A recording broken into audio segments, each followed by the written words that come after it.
Well, thank you for joining us for the YIC webinar session 24. I am so impressed to see several faces on the screen this morning. I was a little worried that this time of year was just too much craziness and we wouldn't have participants today. So I'm excited to see people are here for us, and we've got two great presentations lined up. So let's get started.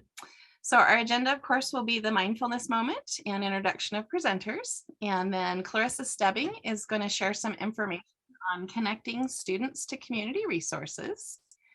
After Clarissa, we'll hear from our own Julia Armstrong, and she will do a presentation on grit and resilience. So for the mindfulness moment this month, I picked a mindfulness month. And this was something I was looking at the 1st of May, so it made a little more sense then, but perhaps you could apply this to June. And the first suggestion was for a week that you dedicate time to meditate or have alone time every day. And I really like the piece about alone time every day, because I know some of us struggle with the focus of meditation, and then we go into this whole self-shame cycle. So I have given up on meditation for the most part and just dedicate some alone time every day. And I know it has really helped my mindset. And then the other, week 2 suggestion was to start a new bedtime routine. And this was something that was fun to share with my teenagers, of course. And then we went down this rabbit hole reading about blue lights on phones and everything. And as you'll see on the screen, part of the tip was to be phone free for 30 minutes before bed. And that's just because the blue light messes with your brain and trying to go to sleep. So that's something I've actually set an alarm for on my phone, and I'm trying to implement myself. And then week 3, they suggested taking to give a family member or a pet undivided attention. And that works well for everybody involved in that scenario. Not only do you get that dedicated time with that individual or pet, but they get their individual attention from you as well. And then the week 4 suggestion was to write down 3 things to be thankful for that happened during the month. And I liked this one also, because especially at this time of year where it's so busy, trying to do a journal entry every day becomes its own stress. So I liked this approach of taking a step back and just doing 3 things that happened during the month. Okay, now let's introduce our presenters. So we'll have Clarissa Stebbing, and she's a prevention specialist for the Utah State Board of Education, where her work is primarily focused on substance use prevention. Prior to joining USBE, she spent 11 years working at a nonprofit organization where she coordinated community and school-based mental programs. She also has experience working at a substance use disorder treatment center for adolescents. She's a certified health education specialist, and her passion for health and wellness led her to graduate school at the University of Utah, where she received an MS in health promotion and education. And then after Clarissa, like I said, is Julia, and she is one of our 2 youth in custody education specialists at the Utah State Board of Education. Julia has served youth in state's custody for over 15 years. Prior to her current role as a youth in custody education specialist, Julia spent most of her career as a social worker for the Division of Child and Family Services. She worked directly with struggling families and has trained and supervised DCFS staff. Julia feels honored to work with such a unique population of at-risk youth, and she learns something from them every single day. I'd also like to toot Julia's horn for her and say she is now a certified Check and Connect trainer, and I feel like we need to update your bio to include that. So congratulations on that, Julia. Real quick before I turn over the screen to Clarissa, I just wanted to share the post-training survey link. I know not everybody needs points for renewal, but I would really appreciate it if you take a minute to fill out the survey, especially this month. The last question is asking about topics and ideas for next year's webinars. So I would love to hear from you what you're interested in learning about next year. Okay, now I will stop sharing and give the screen over to Clarissa. All right, thanks, Amanda. I will go ahead and quickly share.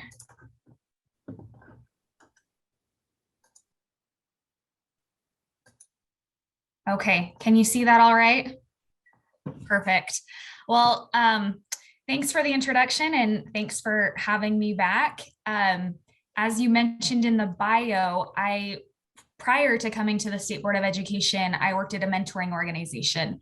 And one thing that I learned while working there is Oftentimes working with students who are being mentored, they need connections to resources beyond the scope of mentoring. And so I think that this can be really helpful to just be aware of what resources are out there and how to find them. You may already know a lot of this. You may have, you probably have connected your students to resources out in the community before. And so there will be opportunities today to share out some of the resources that you're familiar with so that we can all learn from each other. So today there's two main focuses of today's presentation. One is to understand how connecting students to resources is a protective factor. And then two is to just identify where to go to find resources for students. So I want to start with the protective factor framework. How many of you, maybe you can raise your hand, how many of you are familiar with the protective factors framework? Amanda is, I see a thumbs up. Okay, I see a lot of thumbs up. I think, correct me if I'm wrong, but I think you've had a presentation on the protective factors framework. Is that right? We have, and some of these folks even benefited from the in-person one we got to do in March. Oh, great, wonderful. Okay, so this will be a brief overview for you then, a quick review for a lot of you. And basically, the Center for Study of Social Policy, which is a national nonprofit policy organization, conducted research to determine what protective factors help strengthen families and enable children to thrive. And then they synthesized that into 5 protective factors, which are here listed on this screen. So resilience, positive social connections, knowledge of child adolescent development, concrete supports in times of need, and cognitive and social and emotional competence. So when a parent, a caregiver, a student, when they have these protective factors in their lives, again, those kids are most likely to thrive. And so when we're connecting students to community resources, we are providing that protective factor of concrete supports in times of need. And so we continuously do our best to increase protective factors in students' lives and to provide them the supports that they need. Then they're more likely to do well and thrive and succeed in life. So the families, the students that we work with might need to be connected to a number of resources that are outside of our scope as mentoring or whatever your role is in working with the students that you work with. So they might need to be connected to clothing or food, maybe housing or mental health supports. These are a few of the things that I thought of, but I'm wondering what comes to your mind. What am I missing here? What other resources might our families or students that we work with need to be connected to? Feel free to take yourself off mute or feel free to write in the chat some other resources that I may have missed.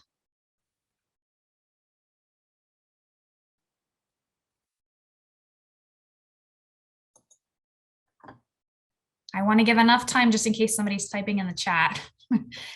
Translation services, good one, really good one, Amanda. Recreation, yes. College information, absolutely. Yeah, these are all definitely resources that the students or families that we work with may need access to, that we can help connect them to.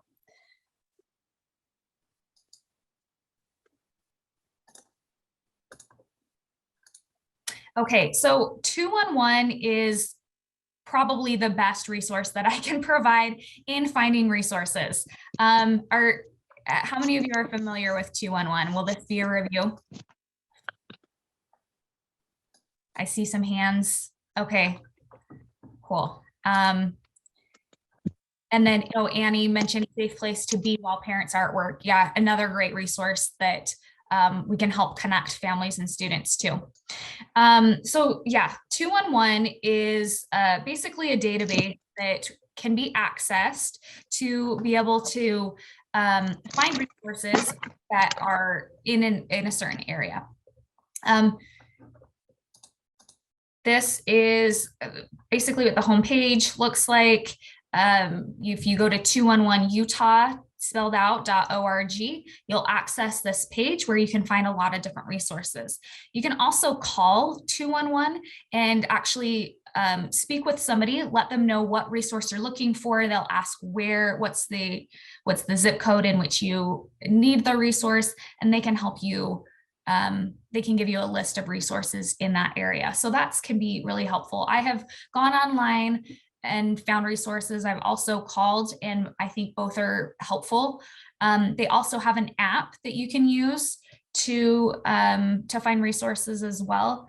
I think that's like within the last few years, fairly like a newer resource.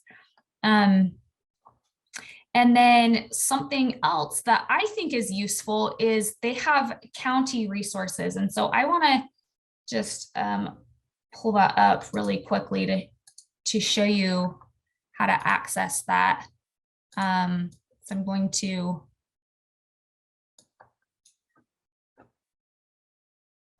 sorry, it's taking me a moment. Bring this over. So can you still see my screen okay? You should be able, okay, great. So if you go here to resources and then click on county resource lists, I think this is useful to just, if you want to print out a list of what resources are available in your area so you can quickly at a glance find a resource.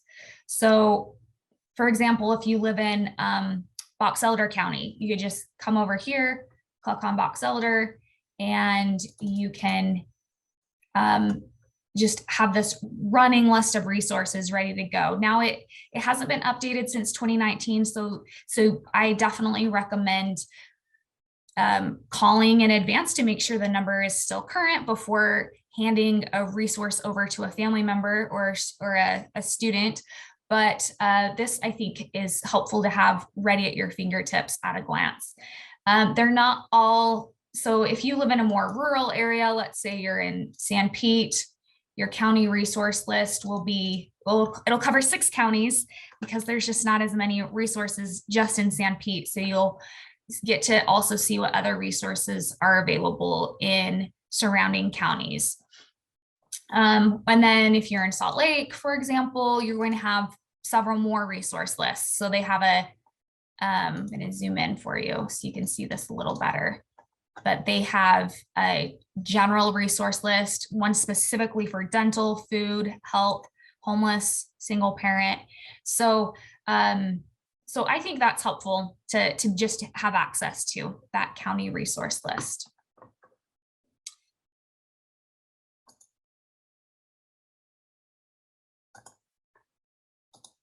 Okay.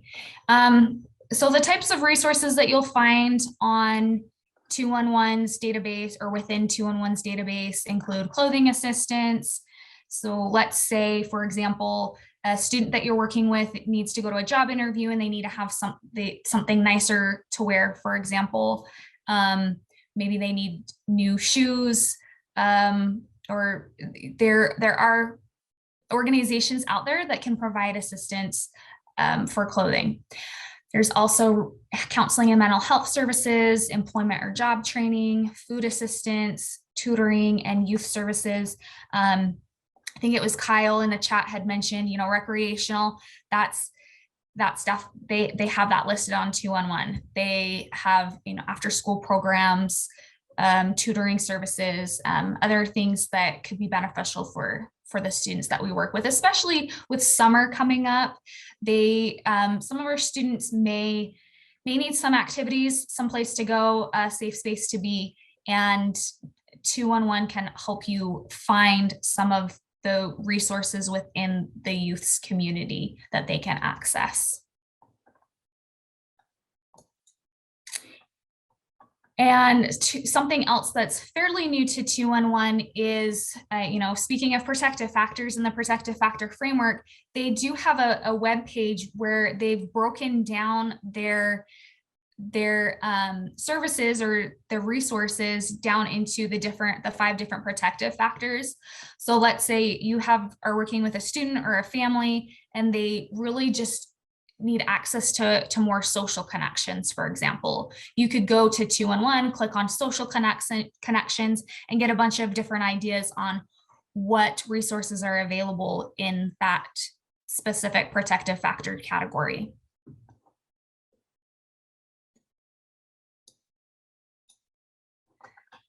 Something else that I recommend as far as knowing what resources are available in your community is to know who your local prevention coordinator is and your local mental health authority. They're often the same, sometimes, or they're housed in the same location. Sometimes they're different.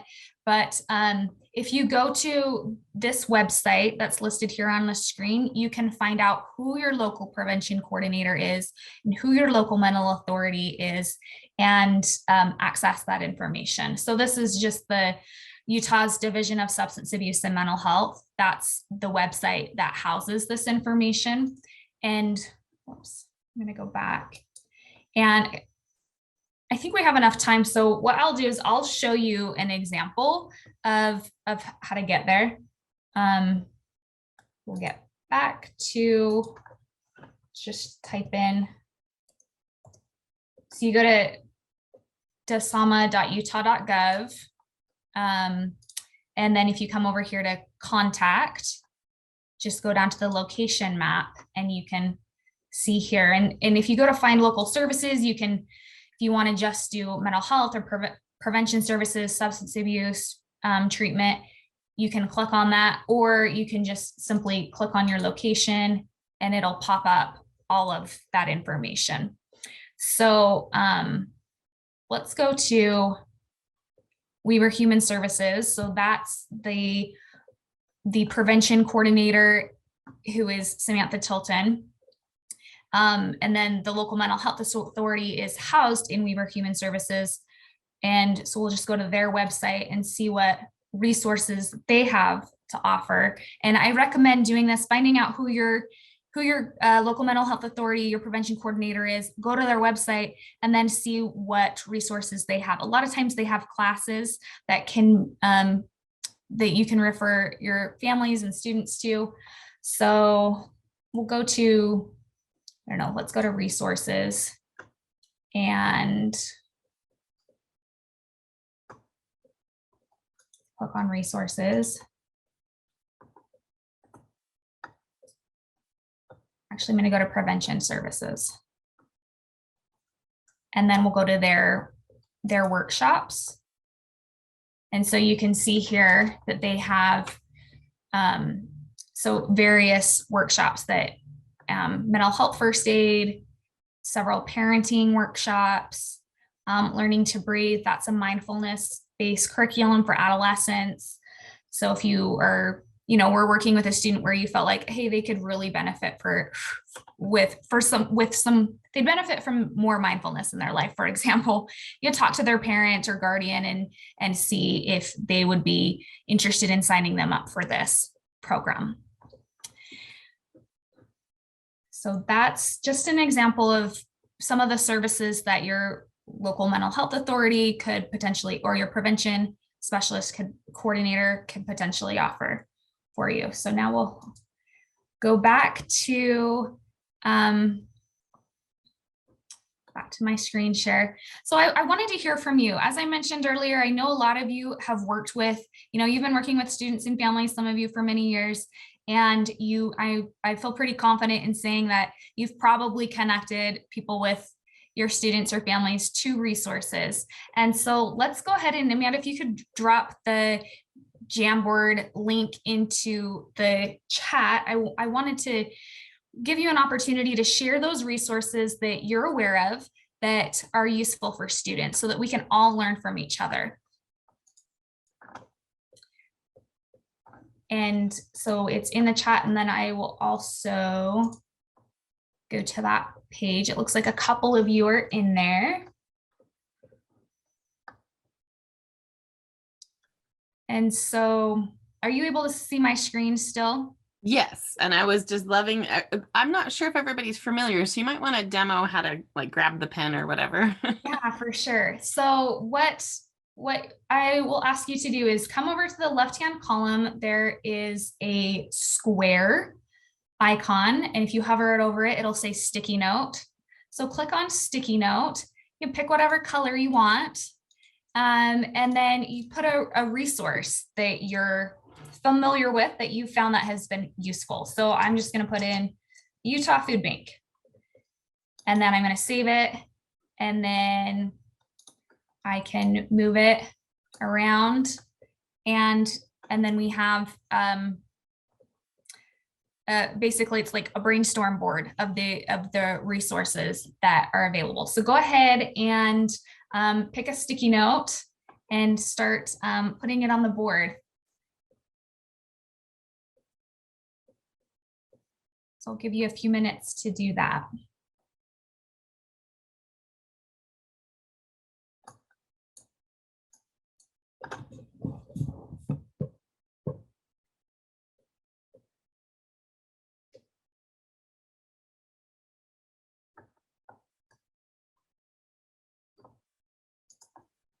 Also, I noticed a couple of folks on phones and iPads. If you want to pop it in the chat, I'm happy to make a sticky note for you. Oh, great. Thanks, Amanda.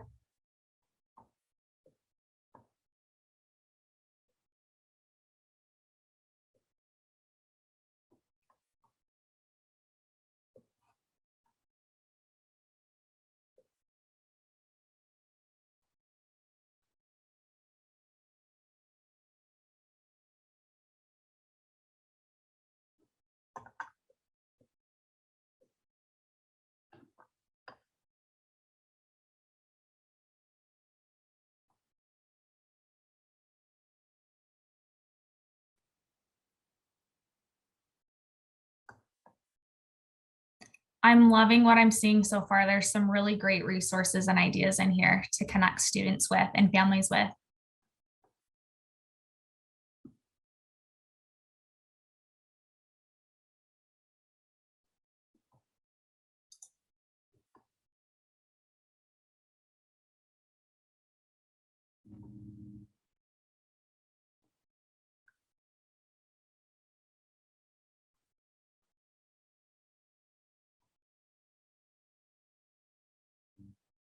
Okay. I'm not seeing any new Post-it notes coming. Is anybody still working on writing a sticky note?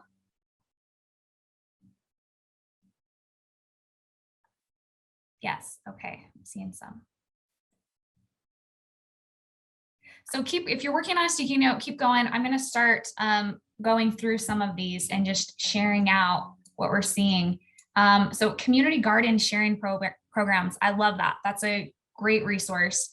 For a number of reasons. I feel like that's a good one because, you know, it's giving them access to food, giving them access to something positive to do, a new hobby. Can be a very good mindfulness activity as well. That's great. Workforce services, local mental health authority, vocational training, a school student and family liaison, great. Homeless bishops, looks like, so religious leaders can help. WIOA, would anybody like to share what that stands for? Does anyone know?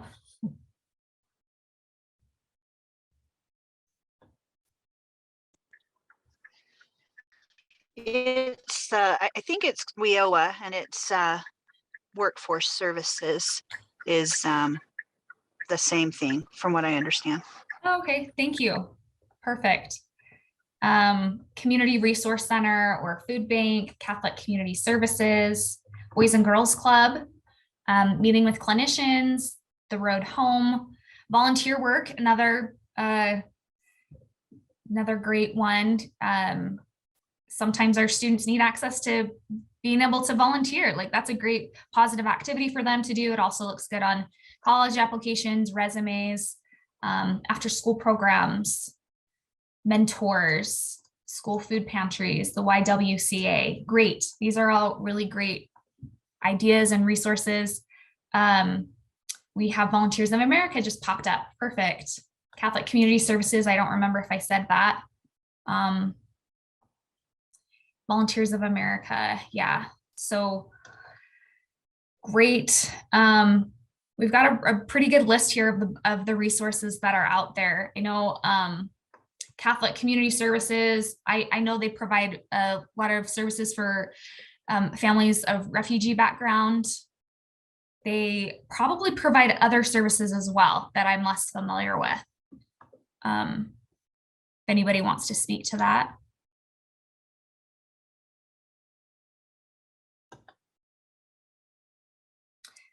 That's okay too. What about Volunteers of America? What kind of services are they providing?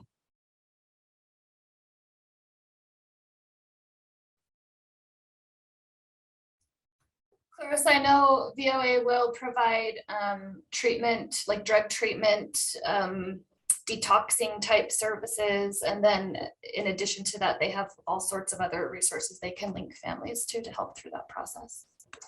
Thanks, Julia. I think they also have I think they offer some prevention programs as well. Like classes, life skills type things. Thanks, Jessie Ann. They provide housing, food, mental health. So a lot of services. That's great. Boys and Girls Club. Does anybody want to speak to the services that they provide? Maybe they're so common you already all know. Does anyone want to talk to that? I'm hoping someone does, because that's something I was hoping for more information about. I think because it's common, I don't know enough. Does that make sense? Yeah. Whoever listed Boys and Girls Club, would you like to tell us more? I can just tell you in our community, Yeah. they will come and pick the kids up from school and take them to the Boys and Girls Club, elementary and high school. And it's just a place for them to go after school and do activities, maybe do their homework, maybe work on other stuff. But ours, they'll pick them up and take them there. Yeah, that's great. Thanks. I think that's often the case, is they'll actually pick them up from the school and they can get that homework help. They can have fun activities. Sometimes they get to go on field trips. Yeah. What's also really great about them is they go through the summer. And so I know a lot of times parents, they're like, I don't know what to do with my kids during the summer. And so that is a place that kids can go, and it's a lot less, there's maybe a small fee, but it's a lot less expensive than paying for childcare or anything along those lines, which is great. Yeah, thanks, Julia. Good point. There's, I know with Boys and Girls Club, they have kind of a sliding scale fee. So depending on the family's income, it's possible there will be no fee, or just a small fee.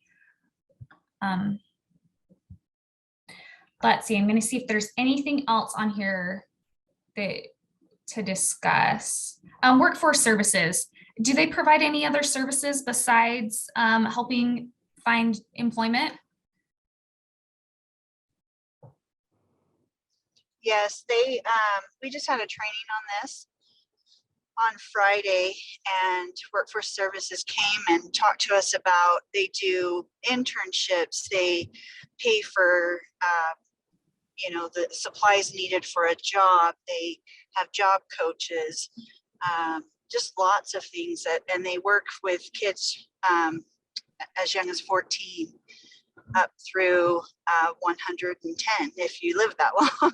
So it has a lot of resources on getting a job and training, as well as they work with special needs, and they have people that will go and advocate for you and your job and stuff like that. So and just pay for all the supplies that are needed. That's so great. Thank you for sharing that with us. They sound like a really great resource. Let's see, the road home, do they provide, do they provide any services besides homeless services? Does anybody know?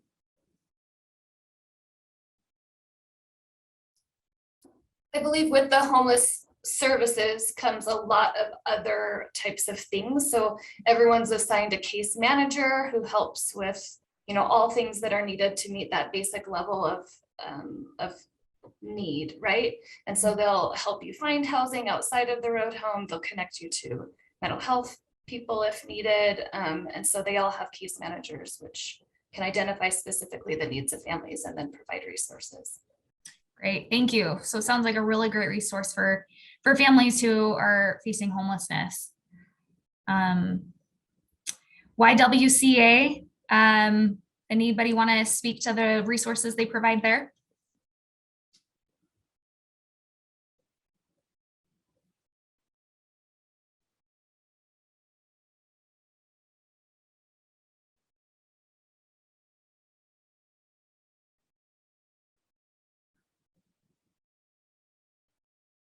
Maybe not, that's okay. But what I'm familiar with is I know they do offer, it's typically women, and I believe they need to have children to be able to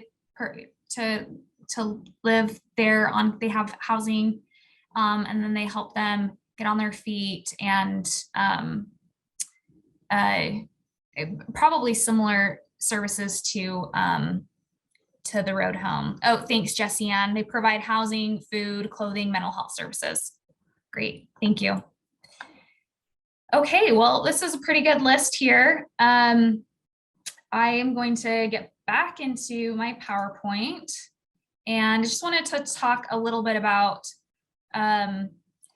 just some things to consider as we provide resources to students and families. One is to keep in mind that a student's needs might not be obvious. And I'm wondering if anybody's worked with a student where they had a need, but it wasn't obvious at first. It took some time for you to uncover what a need that they had. Would anybody be willing to take themselves off mute and speak to that experience? Sure, I'll speak to it. I mean, a need that might not be obvious is that there are other family members who are struggling. Good point. Yeah, really good point. I've got one too. So a student had been fortunate enough by like luck to sit close enough to the front of the room and the teacher for kindergarten and first grade. And then all of a sudden in second grade started failing. And some, reading coaching was put in place and some other things, but it was like a random incident that they tried to have the kid read across the room and they couldn't, and they realized the student needed glasses. And so a lot of the resources they had provided were very, one-on-one, very close. And so the visual issue didn't become aware until they asked the student to read something from across the room. And they were like, oh my gosh, it's glasses. It has nothing to do with reading comprehension. It's glasses. So. Oh, that's such a great example, Amanda, that sometimes and it really good. It highlights, I think, the importance of if a student that we're working with is experiencing some sort of challenge to look a little closer at the why might that be, to try to uncover what the actual need is. Does anybody else want to share? Okay, let's move on to the second tip that I had here, and that is to avoid judgment. Why might I list that as a tip in providing resources?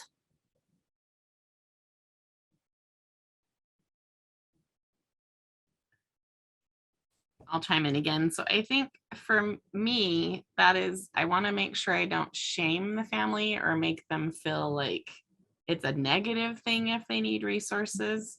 And I think we've talked about this in the protective factors training. It's that one picture where it's like the mom smoking and, dirty dishes and all the things, but you're able to and identify the good things, that there's food there, there's a family there.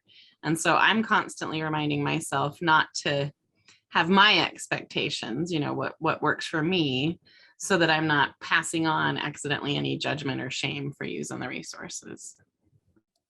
I'll also throw out there that as soon as you start with some type of judgment, you alienate them immediately. And there are already people who are stressed and in situations where maybe they don't trust, supports. And so if you start throwing judgments into it, then you lose that trust pretty quickly and the rapport. Thanks. Really, really great points. Yeah, I mean, we don't know all of their experiences. Really, we don't know what's happened in their life. it's hard to make an accurate judgment anyway. And to your point about shaming them, like it can be hard enough to ask for help or to accept help. And if there's judgment attached to it, it's going to be that much more difficult for them to could be that much more difficult for someone to accept services that really could benefit their lives and really put them in a closer to reaching their goals, for example. We also want to provide a warm handoff when possible. So what I mean by that is, let's say we want to refer the student that we're working with to the Boys and Girls Club. If we can actually connect them with somebody who works at Boys and Girls Club, if we can actually provide them with the paperwork that they need, that's more of a warm handoff, and they're more likely to follow through if they've had that warm handoff. Does anybody have any experiences that they want to share with providing resources to student or families, and it was a positive experience, or an experience where maybe you learned something from it to do differently next time?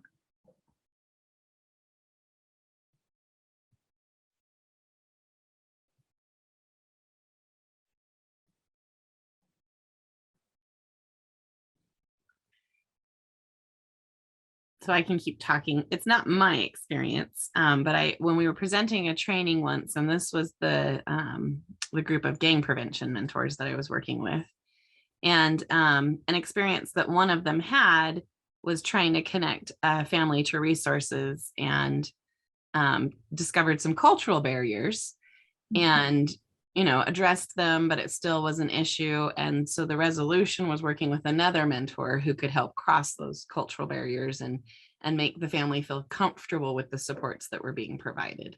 And it took the mentor A, like letting go of their ego and not being offended that the family wouldn't work with them, and kind of passing that piece of the like the family piece off to the other mentor, even though they were still working with the student. Great example, and another great tip to remember cultural, what is the culture of the family that we're working with, and are we on the same page there? Can we have some cultural humility, for example? Okay. So I wanted to end with questions, either for me or for your fellow YIC mentors regarding connecting students to resources. So maybe you have a challenging scenario in mind that you'd like to have some input on, or maybe you just have a general question. So I do want to pause and allow time for questions.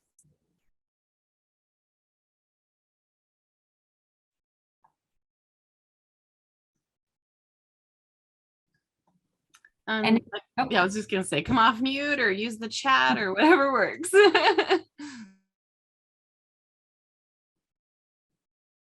And if you don't have any questions, that's okay. If you think of some later that you want to speak with me about, you're welcome to contact me. Here's my contact information. And I also know that this is a really great group where within these webinars, there's just so many great ideas that I think you can all, and I'm sure you already do this, connect with each other and have your questions answered that way too. But thank you.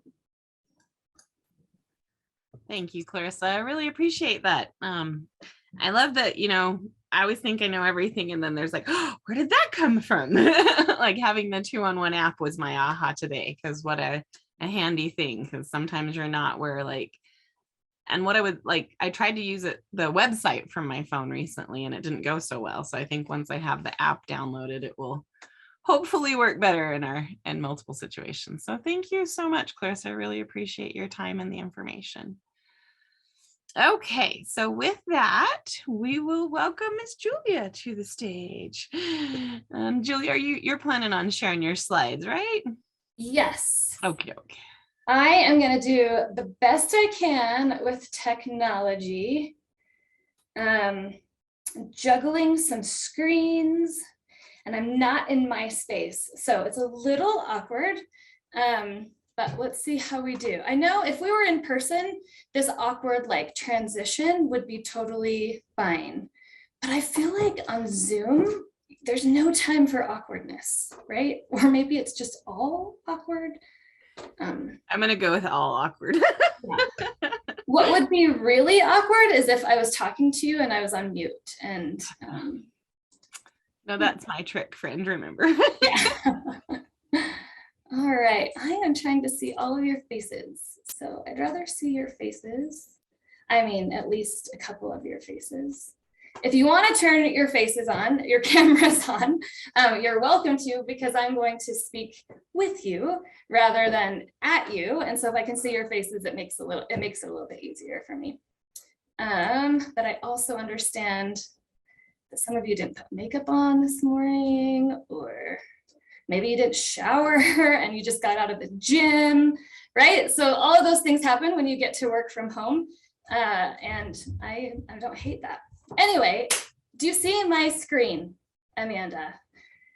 I'm excited to shake things up today. And Clarissa, I'm glad you gave us a little bit of like, we kind of slowly are coming into how I'm shaking things up today. This might be the first webinar in YIC webinars, Amanda, correct me if I'm wrong, that we're gonna do breakout groups. Is that, that's true? That is true. Julia is the first one to be brave and try it.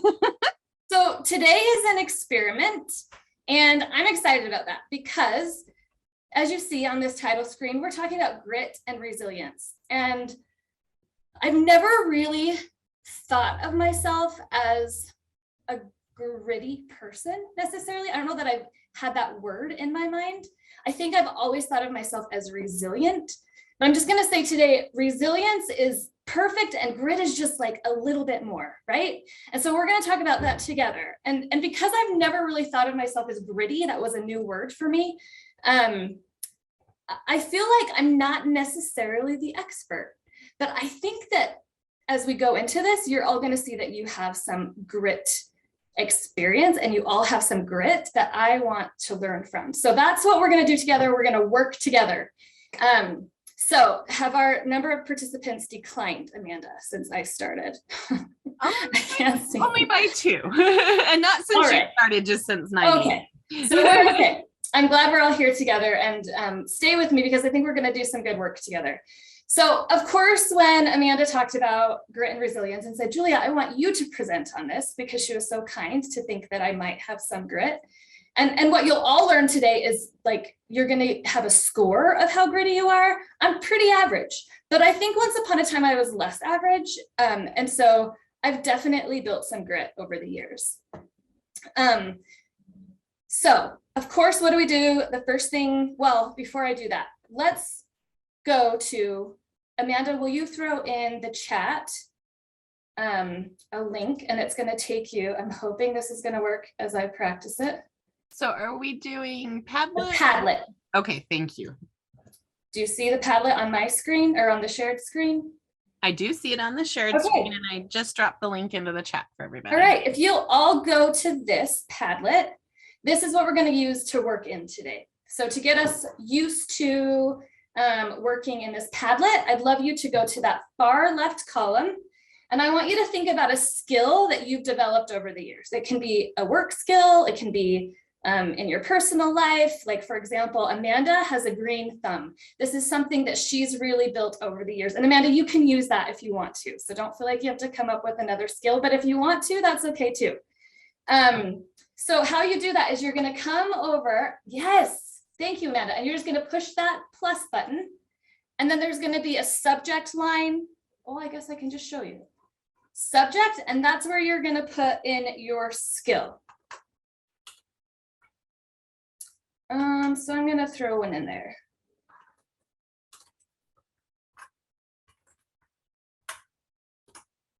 And then you're going to publish it.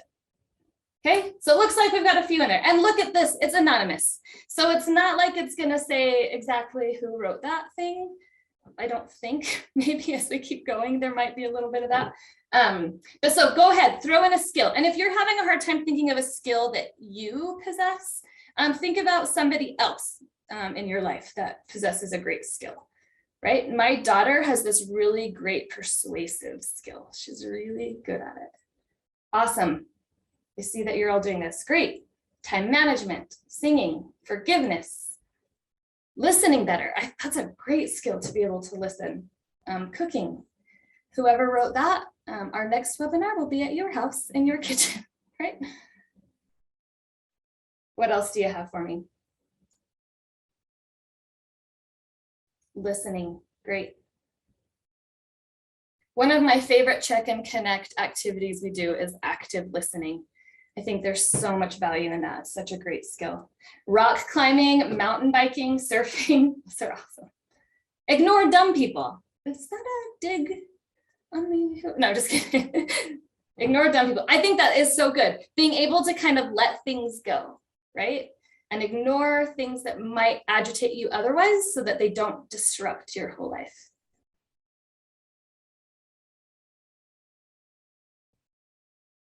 All right. Any others? Okay, if you don't want to write it, that's okay. But we're going to come back to it a little bit later. Pick which battles to fight. Thank you. I'm glad my husband learned that early in our marriage. Compassion for others, kind of an essential thing to learn in the field that we work in, right? These are good. Awesome. All right, so I'm going to minimize that and hope that, yes, it's still there. So as we're looking at grit and I'm thinking about skills I've developed and I'm thinking about the grit that I have, of course, the first thing I do is I go to Google because that's how we find answers, right? Is either in YouTube or Google, and I typed in the word grit and these are the explanations that came up. So the first one, small loose particles of stone or sand. I don't think that's what we're talking about necessarily today, but I liked the next one, which was courage and resolve, strength of character. I think that's exactly right. I think that's what grit is, but we're going to take it even further than this basic definition of grit. And I went to Google first, and then I went to YouTube, and I discovered Angela Duckworth.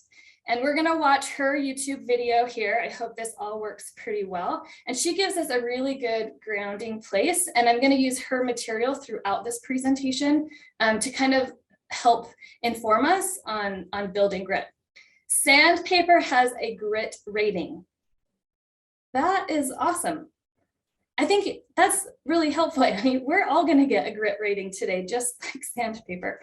We're going to come to that in a minute. So let's watch Angela do her thing. And when I click this button, it's supposed to just work. And it's not. I'm gonna try that. You might want to be patient. I know at our office, the little bit of delay. Okay. Is it good? It's starting, yep.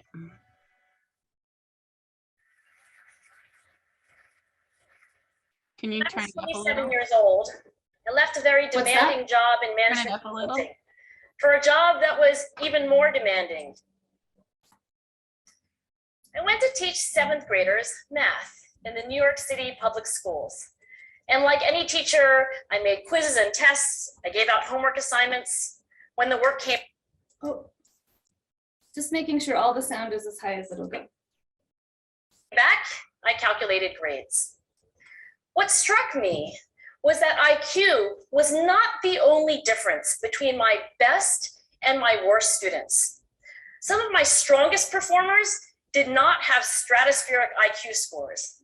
Some of my smartest kids weren't doing so well. And that got me thinking, the kinds of things you need to learn in 7th grade math, sure, they're hard. Ratios, decimals, the area of a parallelogram, but these concepts are not impossible. And I was firmly convinced that every one of my students could learn the material if they worked hard and long enough. After several more years of teaching, I came to the conclusion that what we need in education is a much better understanding of students and learning from a motivational perspective, from a psychological perspective. In education, the one thing we know how to measure best is IQ. But what if doing well in school and in life depends on much more than your ability to learn quickly and easily? So I left the classroom and I went to graduate school to become a psychologist. I started studying kids and adults in all kinds of super challenging settings. And in every study, my question was, who is successful here and why? My research team and I went to West Point Military Academy. We tried to predict which cadets would stay in military training and which would drop out. We went to the National Spelling Bee and tried to predict which children would advance farthest in competition. We studied rookie teachers working in really tough neighborhoods, asking which teachers are still going to be here in teaching by the end of the school year. And of those, who will be the most effective at improving learning outcomes for their students? We partnered with private companies asking which of these salespeople is going to keep their jobs and who's going to earn the most money. In all those very different contexts, one characteristic emerged as a significant predictor of success. And it wasn't social intelligence, it wasn't good looks, physical health, and it wasn't IQ. It was grit. Grit is passion and perseverance for very long-term goals. Grit is having stamina. Grit is sticking with your future, day in, day out, not just for the week, not just for the month, but for years, and working really hard to make that future a reality. Grit is living life like it's a marathon, not a sprint. A few years ago, I started studying grit in the Chicago public schools. I asked thousands of high school juniors to take grit questionnaires, and then waited around more than a year to see who would graduate. Turns out that grittier kids were significantly more likely to graduate, even when I matched them on every characteristic I could measure. Things like family income, standardized achievement test scores, even how safe kids felt when they were at school. So it's not just at West Point or the National Spelling Bee that grit matters, it's also in school, especially for kids at risk for dropping out. To me, the most shocking thing about grit is how little we know, how little science knows about building it. Every day, parents and teachers ask me, how do I build grit in kids? What do I do to teach kids a solid work ethic? How do I keep them motivated for the long run? The honest answer is, I don't know. What I do know is that talent doesn't make you gritty. Our data show very clearly that there are many talented individuals who simply do not follow through on their commitments.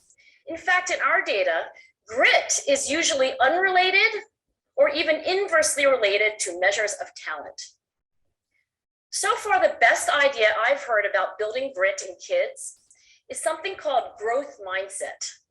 This is an idea developed at Stanford University by Carol Dweck, and it is the belief that the ability to learn is not fixed, that it can change with your effort. Dr. Dweck has shown that when kids read and learn about the brain and how it changes and grows in response to challenge, they're much more likely to persevere when they fail because they don't believe that failure is a permanent condition. So growth mindset is a great idea for building grit, but we need more. And that's where I'm going to end my remarks, because that's where we are. That's the work that stands before us. We need to take our best ideas, our strongest intuitions, and we need to test them. We need to measure whether we've been successful, and we have to be willing to fail, to be wrong, to start over again with lessons learned.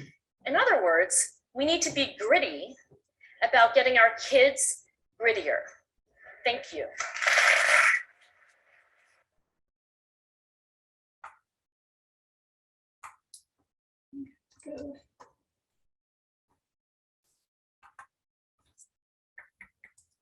All right, I figured it out.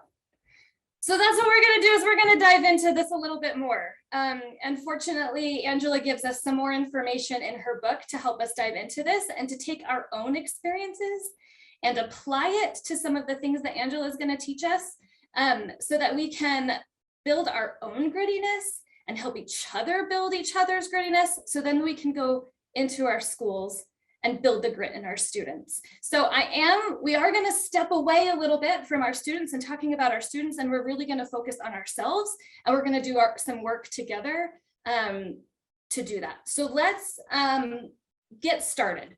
Let's give ourselves a baseline of where our grit is. And in order to do that, Amanda, if you will throw into the chat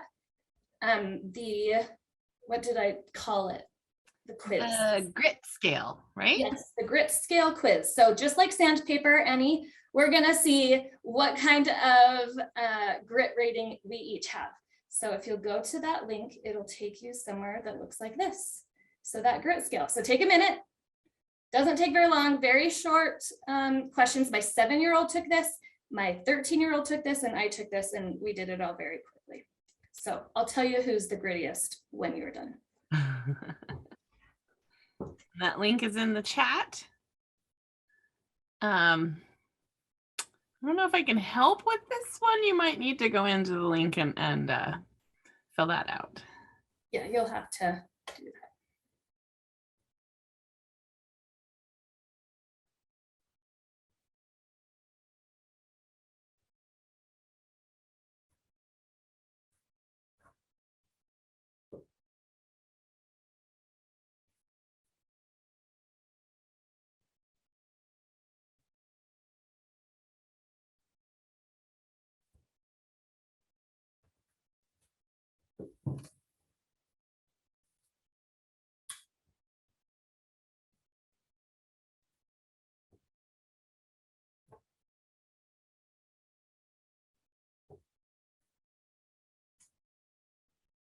So do you get our scores, or do we want to like share those out?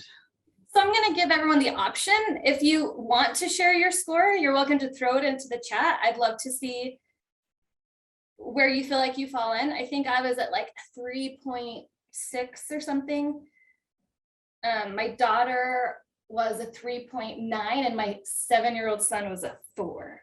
So he's pretty gritty when you're thinking of that scale. He was very confident in his decisions too. It was pretty impressive. Okay, so we got a score. Amanda, 3.1, great.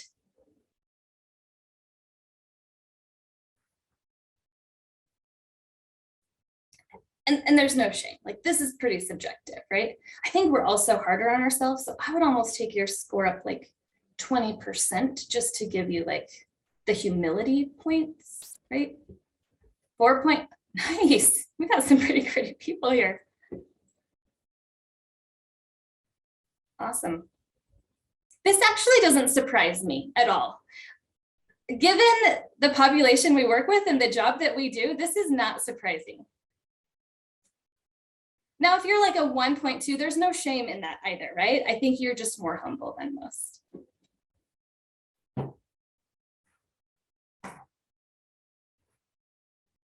It's kind of a fun activity. And, you know, just like Angela was talking about, when we inform and we teach our students about the brain and about how the brain functions, and when we teach the idea of grit to our students, this might be a fun activity that you can do as you meet with them each week. All right, I'm going to come back to our slideshow. So let's dive a little bit more into this. Something that Angela said that really stuck with me is that while some people have talent, it's not always necessarily enough, right? We might all be born with some kind of talent that we just never use and we lose it. So there's a piece to talent that needs to come with that maybe initial interest. I really like this quote, talent is common. What you invest to develop that talent is the critical final measure of greatness. I think that that is so true. The effort is super important. When we think of talent and effort, Angela says that so while talent is counted once, effort is counted twice. So let me see if I can give you this equation to help it make sense. talent times effort equals skill. Then you take that further and you say skill times effort. So we're adding the effort twice, equals achievement. So when we start with that talent, we continue to build those skills, then we're going to have some success, which answers Angela's question. So where talent is counted once, effort is counted twice. Super crucial. So I jumped too fast. So Angela gives us 4 areas of where we can place our focus to help build our grit, to take our 4.0 to a 4.1, right, Clarissa? Or to take our 1.1 to a 2 or to a 4. And so it's just those baby steps. And she gives us 4 concepts that we're going to review today to help us build our grit. And the first one is developing a fascination or an interest.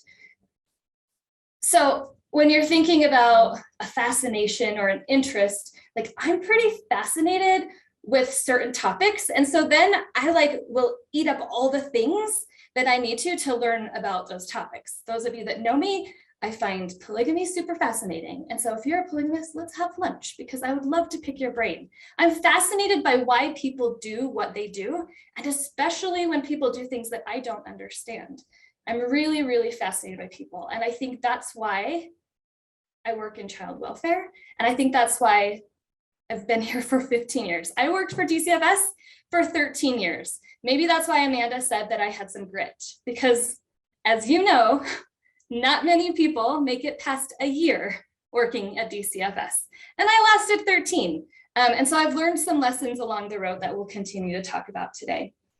Walt Disney said, we keep moving forward, opening new doors and doing new things because we're curious. And curiosity keeps leading us down new paths. There's another quote that I didn't put up here that I really like. Whatever it is that you want to do, you'll find in life that if you're not passionate about what it is you're working on, you won't be able to stick with it. We have to find interest. We have to find passion in what we do. So everyone had it says you're not joined. So I just assumed you were hanging out listening to us. I'm sorry. Well, I did join. I was in, and then it said, but no one was in there. And then it said that the breakout session was closing. So I'm sorry. I would have moved you if I'd realized you were by yourself. No, that's okay. I'm a good time by myself. So I had a thrilling conversation with myself. So it was fun. Well, did you write something in your group? In my group? Yeah, in the Padlet, did you give yourself credit for what you talked about? I did not. That's all right. Yeah, sorry. Maybe we'll put you on the spot then. Welcome back. We should all be back. Are we back, Amanda? Yes, ma'am. Yep. Okay, so we are back, and I'd love to hear what you talked about. I can't be in all the groups at once, and honestly, I'm afraid to join a group because I think it's going to mess up my production here. And that is true fear. And that's something that I need to build grit in and put some effort in to feel more confident in my technical abilities. But I would love to hear did anybody have any great conversations in the room that you're thinking this has to be shared with everyone?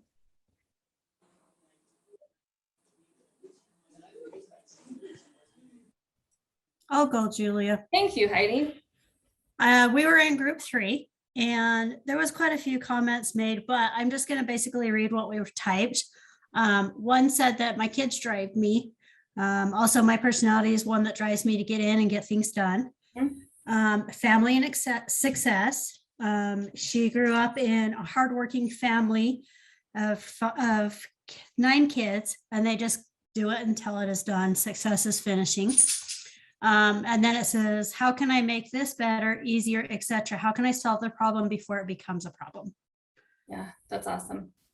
Thanks, Heidi. And I can see too here in your comments that I agree with a lot of these things. I think a lot of us might be in this work particular because we have passion for helping students. I love, someone said, my passion is to help kids feel loved. Right? How many of our students don't really know what love is, right?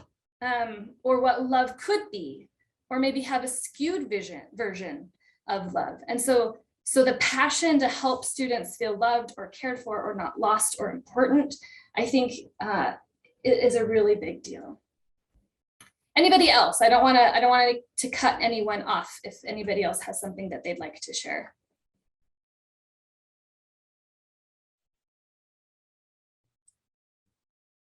Okay, I have a really cute, we're going to come back to the slideshow. We're going to introduce a couple students along the way, because while we're focusing on ourselves, I think our students can be a great motivation, right? And they are oftentimes our passion. And so we're gonna introduce a couple students today just for fun. And this student actually came across a social media feed the other day, and I thought, oh, he's perfect for this training, because I think this kid is a great example of having a fascination or an interest in something that he can build from. We're not going to watch, it's 7 minutes. We're going to watch like a minute of it. So I apologize when I have to stop it early, because it's really cute. This is your first time on TV. Do you feel like it, how's it feel? It really, really does. All righty. I think that was an answer. All right, you're incredibly smart. And what is your favorite thing to learn about right now? The favorite thing to learn about now is astronomy. Astronomy. Because space never ever ends. How is that possible? Because it just is. It just is. It just goes on forever and ever. I don't even understand it myself. Yeah, me neither. Yeah. So you like all kinds of science. Do you like biology? Yes, I love biology, but a much smaller amount. A smaller amount than astronomy. Yes. So I like to go outside and collect leaves and go back inside and identify them. Oh, you do? Okay, just a little bit of a glimpse, but I think he has great interest and passion, and he understands his priorities, right?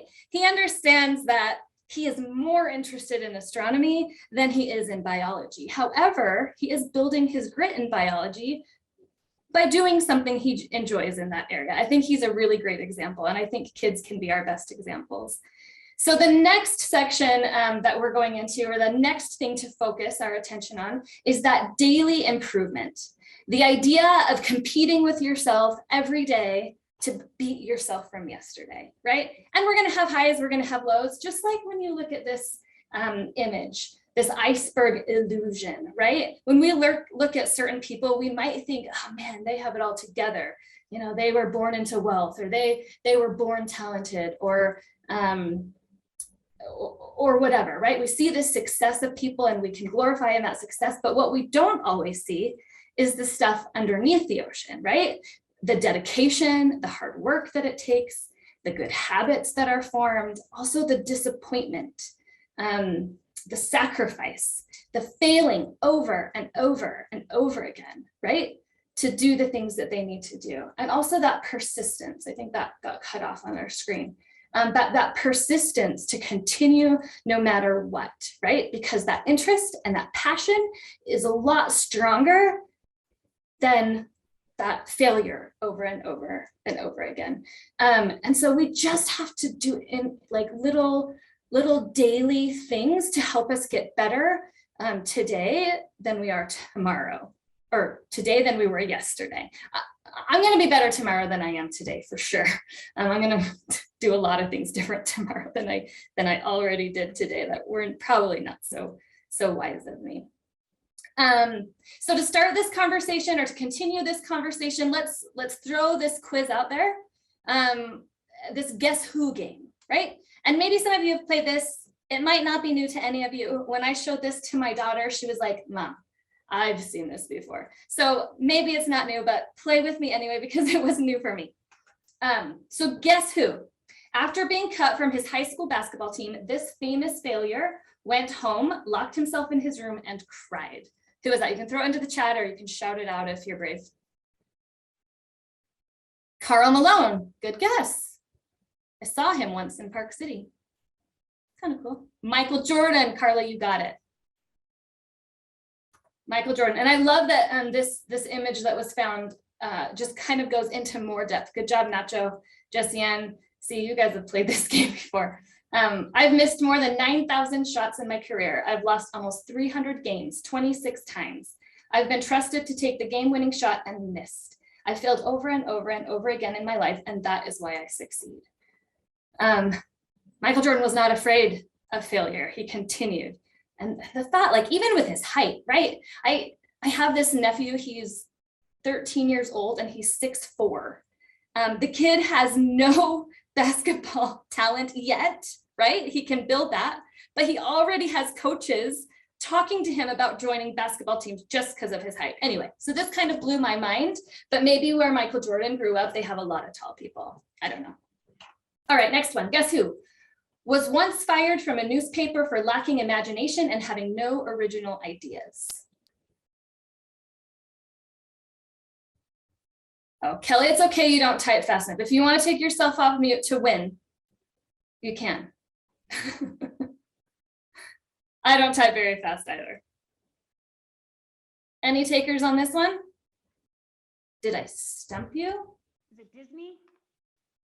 Oh, good question, or good guess, Oprah Winfrey. That's a good guess. Is that what you said, Kim? I said Disney. Oh, Disney. Walt Disney, is that what you said? That's what I said. You were right. Oh, yes, good job, Kim, you win. You win like grit points. So just add that to your grit score. That's what I'm awarding you today is a grit point. You're welcome. Yes, Walt Disney, right? Huge success. Next one. Before they wrote this book series, they were nearly penniless, divorced, severely depressed, and trying to raise a child on their own while attending school and writing a novel. The first 9 publishers rejected their book before a small businessman accepted it. What have we got? J.K. Rowling. Kelly, you were first. You can already type faster. I'm so impressed. Good job, Nacho. Very good. Yes, J.K. Rowling, right? And that's like huge now. Everybody knows Harry Potter. Even if you haven't read the books, you've seen the movies or you've talked about it or you visited it at Universal Studios, right? We've all tried butterbeer at this point, and that's a thing because of her. It's a big deal. Pretty powerful person. All right. She was demoted from her job as a news anchor because she wasn't fit for television.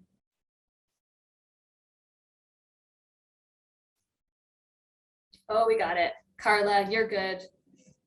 Oprah Winfrey, right? Not fit for television. And Oprah is one of, like, at least for most of us, right? That's an iconic person. I'm not sure about my 7-year-old if he knows who Oprah is, but I think when I was 7, I knew who Oprah was. Kind of a big deal. So. Oh, and it recreated the groups, so they got mixed up. That's cool.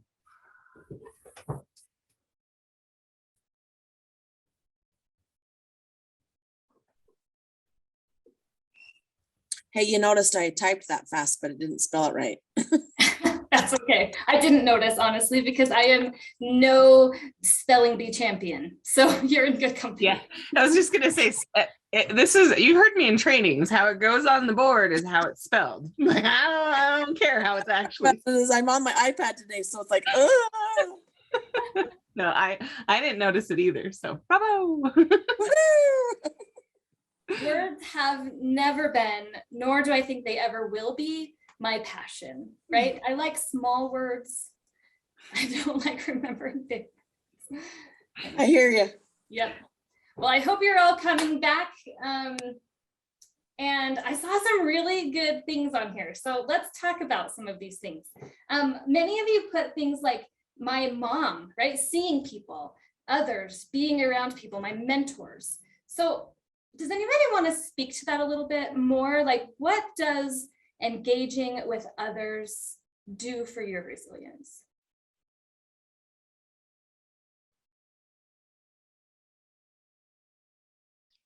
I think seeing people model positivity and resilience just shows you that there's a way, shows you how to be positive and resilient. Yeah. Yeah.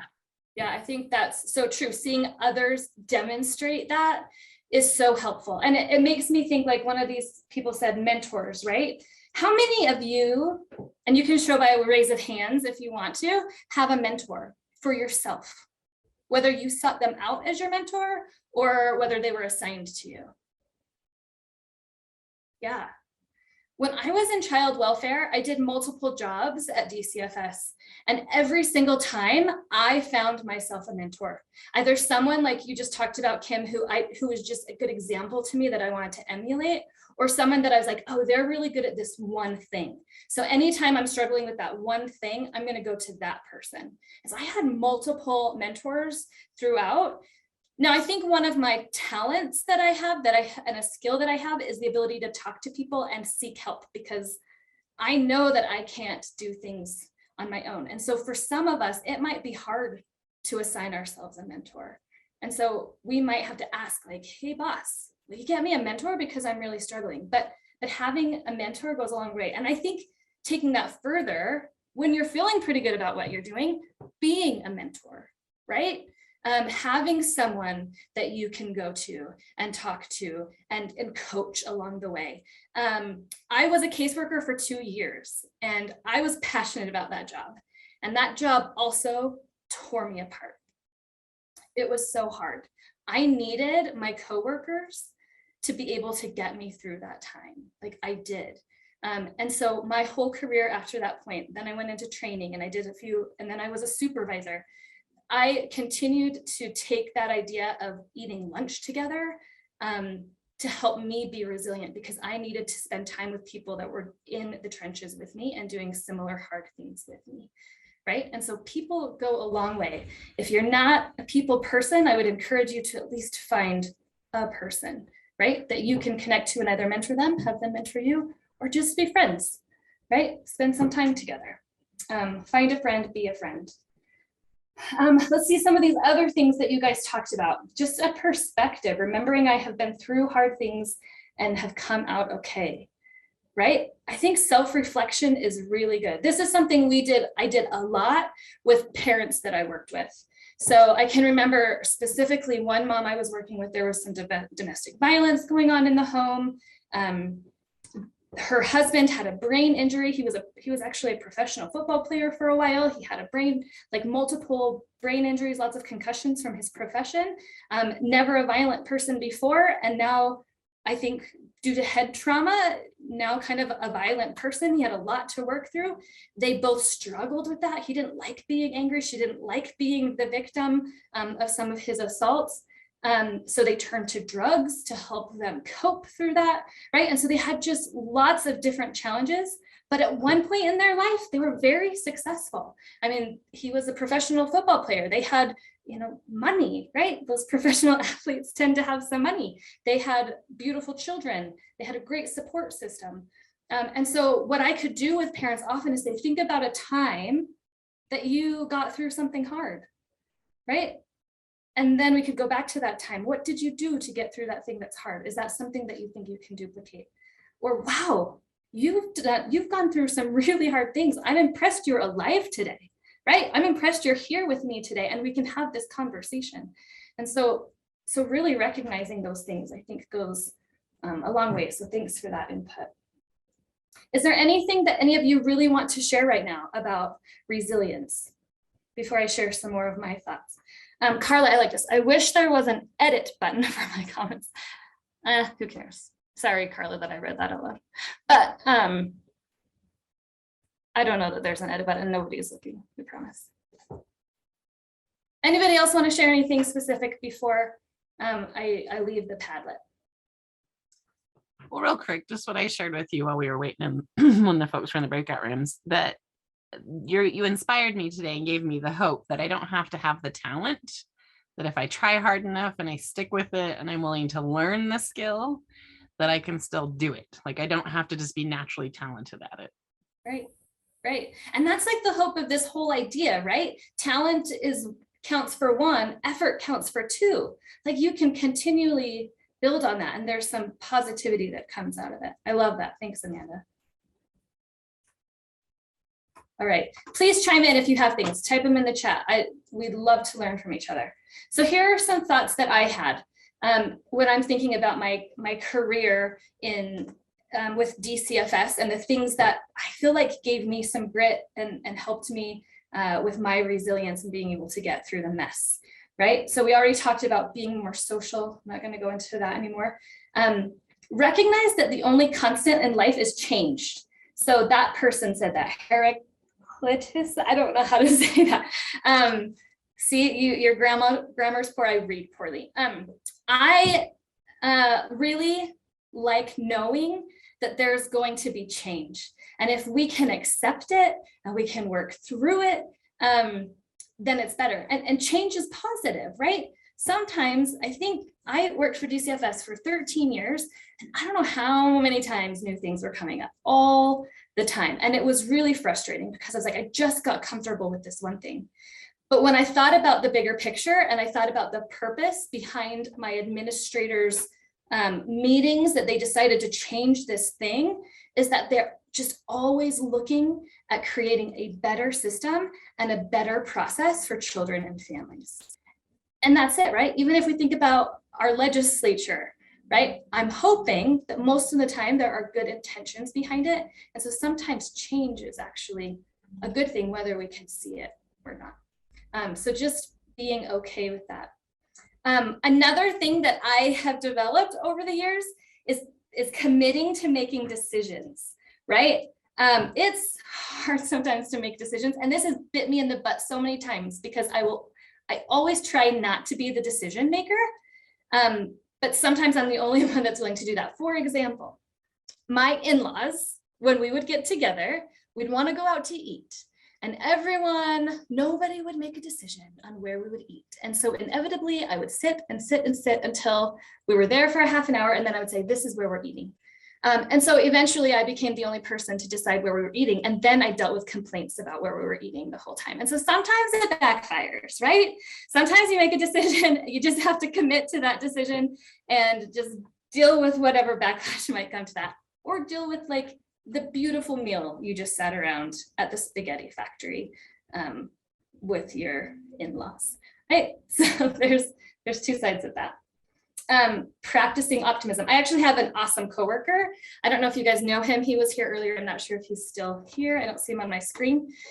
Kyle Gowdy, if you know him, he worked for JGS for a long time, and now he's here with us and he's on our team. And he is the most optimistic person that I have met. And I think he is intentionally optimistic. So when things are hard, he says things like, this is a really great job. I really like this job. Or, yeah, this is really fun to be lost wherever we are, right? And he just speaks optimism, I think, to kind of shift his brain to not let whatever this messy part of our life hurt us. And so I love that. I love that idea of practicing optimism, not just being optimistic, but actually making intentional efforts to be optimistic. And then there's another list, right? Some of you have said things like this: practice self-compassion, be kind to yourselves, get some exercise. I read somewhere that if we move our bodies, or if we go for a walk 30 minutes a day, it will lower our depression, right? I don't know all the statistics of that, but I did take that challenge. I started trying to move my body for at least 30 minutes a day. And when I do that well, then I'm usually in better spirits. So get some exercise. A lot of people, that's a great coping skill for them. Learn something new, spend time laughing. Are many of you like me sometimes when it's like the end of the day and I'm dead and I'm on Facebook or Instagram and I just watch those reels of like funny cats or funny kids or like little boys that love astronomy, right? Just finding some time to laugh during the day, tell some good jokes. I really like a good joke. If anybody wants to share a joke, you're welcome to. You need to make time to dance in your kitchen. Yeah, I love that, Dawn. I think that's great. I'm a dancer, and I can drop it like it's hot and still get back up at 50. So I am impressed. You gotta put on some great music, whether it's Boyz II Men or Michael Bublé, Josh Groban, or some Chris Stapleton. I love music. I love that. And if you can't drop it like it's hot, start today, right? And then when we meet next month, let's see how many of you went from not being able to drop it like it's hot to being able to drop it like it's hot, and see that great progress that you've added. Thanks, Dawn. I can boogie. I I don't know. don't think that I said that. I hope that's okay, because that's me. I still have fun, and yeah, you don't have to get back up either. Just drop it. If you fall on the ground, laugh at yourself, right? I love that.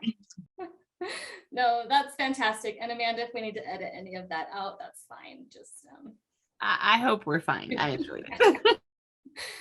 all right. So that's great. Lots of ideas for resilience. I think sometimes the things that we preach to our students, we forget to apply to ourselves, right? When we teach Check and Connect, and even when I worked at DCFS, the first skill that they teach you is engagement. Or when we're doing Check and Connect, it's all about relationships, right? We don't learn from people we don't like. We need relationships to help get us through. And so I know we preach that to our students, but I think that that is the most important thing that we can all do, is building relationships to help us get through hard things, and to help us get through that mess, or to push us, right? I went to a trainer for a while, and I never would have done as many push-ups, or I never would have done as many whatever I did at the time if they weren't there pushing me. So, all right. Relationships. I think we're good on time. So the next thing that we can focus our energy on, and it might feel a little bit redundant to the first point of finding, a fascination, is having a greater purpose. And I think they are two distinct things, right? We might be passionate about our jobs. We might love our jobs a ton, but I bet you that there are things in your job that you don't love. You think? Like maybe for Michael Jordan, he didn't love running. I don't know, but he had to do it, right? You still have to do some of those things for that greater purpose of being the best basketball player of all time. And I know some of you are going to argue that, and that's okay. But sometimes we have to do things we don't necessarily like. And not to take this to a bad place, but I worked in child welfare for a long time. I did not like removing children. I did not like going to Wendover at 10 p.m., removing child at midnight and not getting them placed into an aunt and grandma's home until 3 o'clock in the morning, and then going home and waking up the next day at 8 o'clock to be to my 8:30 meeting. I didn't like that. But what I loved is I loved that mom and that dad. I loved them. They did things to their children that made us remove those children, but they were good people. And I loved seeing their progress. I loved standing and testifying in court about their progress and about the great things that they're doing. I haven't loved burying people, but I have loved the impact that those people have made in my life, right? Actually, I'm not.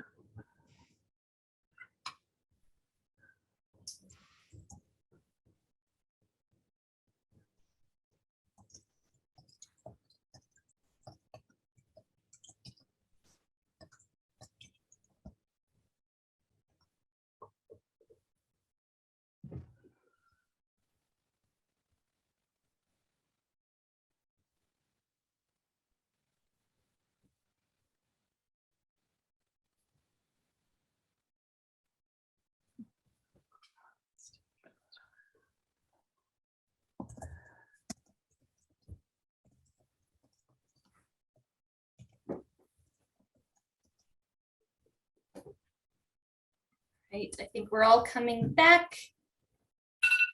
Oh, there's my timer. All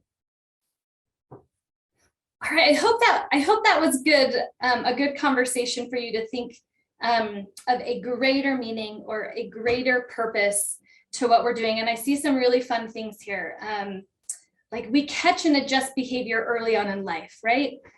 I think the lives of the children that we serve are so much bigger than ourselves, right? And that's the idea of like, what is bigger than ourselves? And those lives, however many that you get to touch, are bigger than us. And so that long-term look at that is really crucial. Bringing hope to kids that I work with, helping them change or help them be in charge of themselves. Helping kids figure out a new life or a different way of doing life. yeah, being involved in a gang is not necessarily the way to go. And I love this idea that these students are bigger than us. One of the things that we assessed while I was, and that they continue to assess while I was at DCFS, if any of you have seen the UFACET assessment, it's an engaging assessment tool that they use that you should all be able to access, and we can talk about that another time. But one of the indicators on there is spirituality. And I really loved the idea of spirituality, having a sense of something greater than you, right? It doesn't necessarily mean religion. It doesn't necessarily mean like, I don't know, nature, but it could mean those things, right? Just a sense of something bigger than you, so that as you lay each brick, you build something beautiful, right? And do any of you know, you get grit points if you know where this is. This was a nod to my friend Jeff. I don't know if he's here or not. I don't see him. No, he must be with kids today. I don't see him. Is it Ogden? Yeah, it's Ogden High School. It's beautiful. If you haven't been inside, it is a beautiful building, right? And so whatever it is, whatever structure we're creating, or whatever purpose is bigger than us, it's great to, like one of you said, look back and think about the greater purpose and the greater vision than we might have. So to introduce the next and the last point that we're going to make, we are going to watch another student, and I can't help but think this is contagious and exciting. And so I hope you like it as much as I do. How'd it go? I mean, it was going a little back and forth. You guys knew it was going to be a tough dogfight out there, and it was. So what were you guys able to do to come back and win this thing? All right, well, at first we started slow. We started real slow. And, you know, that's all right. That's okay, because sometimes in life you're going to start slow. That's okay. We told ourselves, hey, we're going to start slow. We're going to keep going fast. We're going to start slow, but we're always going to finish fast. No matter what the score was, we're going to finish hard. We're going to finish fast. Yeah, they had us the first half. I'm not going to lie. They had us. We weren't defeated, but they had us. But it took guts. It took an attitude. That's all it takes. That's all it takes to be successful, is an attitude. And that's what our coach told us. He said, hey, it's going to be tough. It's going to be hard. You're going to go out there. You're going to battle. You're going to fight. You're going to do it for one. You're going to do it for one another. Do it for each other. You're going to do it for yourself. You're going to do it for us. And you're going to go out with this win. And we believe that. We truly did. And it's an awesome feeling. It's an awesome feeling when you truly believe that you're going to be successful. Regardless of the situation, regardless of the scoreboard, you are going to be successful because you put in all the time, all the effort, all the hard work, and you know that it's going to pay off. And if it doesn't pay off, you continue to give God the glory. If you still lose the game, you continue to get each other's back. And that's what we realized. Win or lose, we realized that we were going to be all right. And it's going to be okay. We're going to keep smiling. It was awesome. Awesome. Yeah. It's awesome. It's awesome. I don't know about you, but I saw that and I just fell in love with him. He's such a cool person. So I was going to have us break out again, but let's just do a quick, like, does anybody want to share an answer to this question? How does your mindset, or if you think back on that skill we talked about earlier, right? The active listening, those things that are on that Padlet. When you think back on that, how did your mindset affect your ability in gaining that skill or perfecting that skill? Any thoughts? You can throw it in the chat if you want to, or I love that. Goosebumps. I know, I love it. Any thoughts people want to share? I think if you have a positive mindset, you're going to be successful in anything you do. Yes, there's going to be times you fail, but failing doesn't mean you shouldn't have a positive outlook. Right. Just because we fail doesn't mean we're, failures. Keep a positive outlook on everything you do. With the kids that I work with, especially the boys from the group home, if I'm not positive with them, I might be their only positivity in their life. Mm-hmm. And if I'm not positive and say, I believe you can do this, what are they going to think?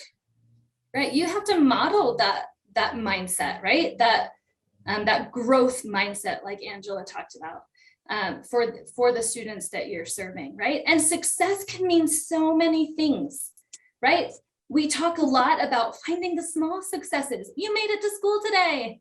Like, let's celebrate that success. That's very positive, right? You won the game, or maybe you didn't win the game, but you had that awesome layup, right? That's the best layup I've ever seen. That's the trickiest thing you've ever done.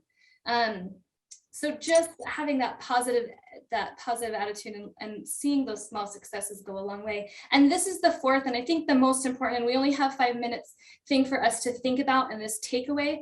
But I think we've kind of been alluding to this whole time, is just developing a growth mindset or having hope, right? That if talent counts for 1, effort counts for 2, right? That we can put the effort in to have the outcomes that we are seeking or that we want, and that you can reach the things that you want.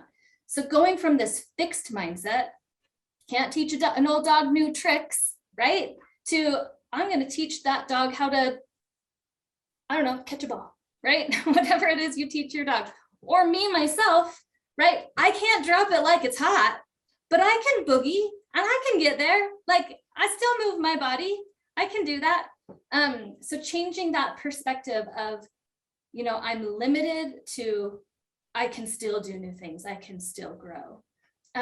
So when we're talking about here's a couple of things that maybe you can do with your students, or maybe things that you already do with your students to help them in their growth mindset. One is having intentional praise, right? Thinking about, oh, you're so smart versus you are a hardworking student, right? It's not just about smarts. It's not just about that talent.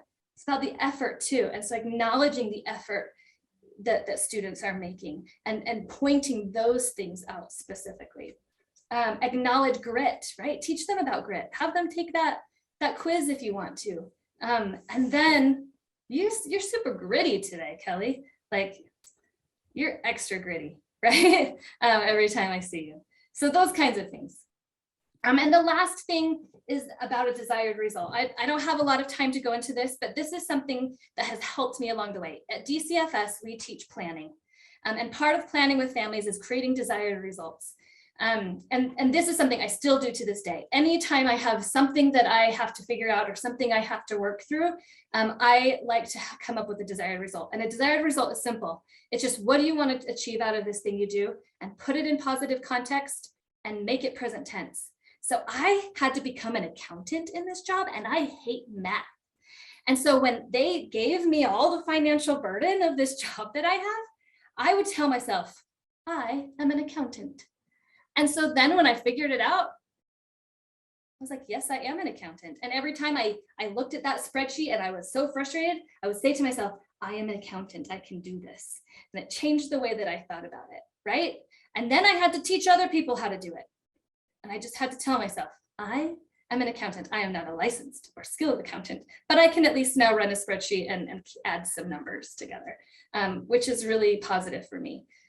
And so just as simple as that is, right? Any task that you want to complete, just having that positive present tense, put yourself already as in accomplishing that, because it will change the way that you think and the way that you act. The mind does not know the difference between fact or fiction. It believes what you tell it. I love that, Carla. Thank you. All right. Here is a little tool that you can use if you'd like to help your students and help yourself go from this to that, right? So instead of thinking, instead of thinking, I give up, I can't do this, say to yourself, I'll use some of the strategies we've learned. I'll try something new. I made a mistake versus mistakes help me to learn. Right? So just taking the things that we say in our brain, like you're talking about, Carla, telling it something different and looking at things from a different perspective. I really like this handout. I think it could be something that you can use with your students. And finally, I think one of the most gritty people that have ever walked this earth, Martin Luther King. And I love this quote, if you can't fly, then run. If you can't run, then walk. If you can't walk, then crawl. But whatever you do, you have to keep moving forward, right? Just keep moving forward, celebrate those successes, become extra gritty, and help people along the way. So I appreciate your time. It's 10:59. I made it, and I appreciate all of your effort and your input and your attention today. So thanks, Amanda, for the opportunity. Thank you all for hanging in there with me. Thank you, Julia. while you guys were in breakout rooms, I told her both times this was fantastic. The whole webinar today has just been a refresh, given me some hope, given me some ideas of what to share with kiddos over the summer and families. So I really appreciate it. I threw it in the chat one more time. The post-training survey link is in there. As Julia said, I really appreciate you all hanging in and staying with us and going into the breakout rooms and taking a moment to be vulnerable and share with each other. I know that sometimes that's a little scary, but I hope we also remember we're in a safe space with great people. And I'm loving the humor that came out of today, because I firmly believe humor heals. And I kind of really feel like there's a YIC dance party in our future. And I expect Don and Ignacio to come and join me and Julia, among others, just saying. So thank you so much for your time this morning. We will have one more on June 1st. And Jonathan Frey from CTE is going to take time to talk to us about CTE pathways. And then unfortunately, Tiana McCall has had to change to next school year. So I will be having one more presenter, but that's going to be a surprise. So we hope to see you on June 1st and have a great afternoon. Thank you so much. Thank you.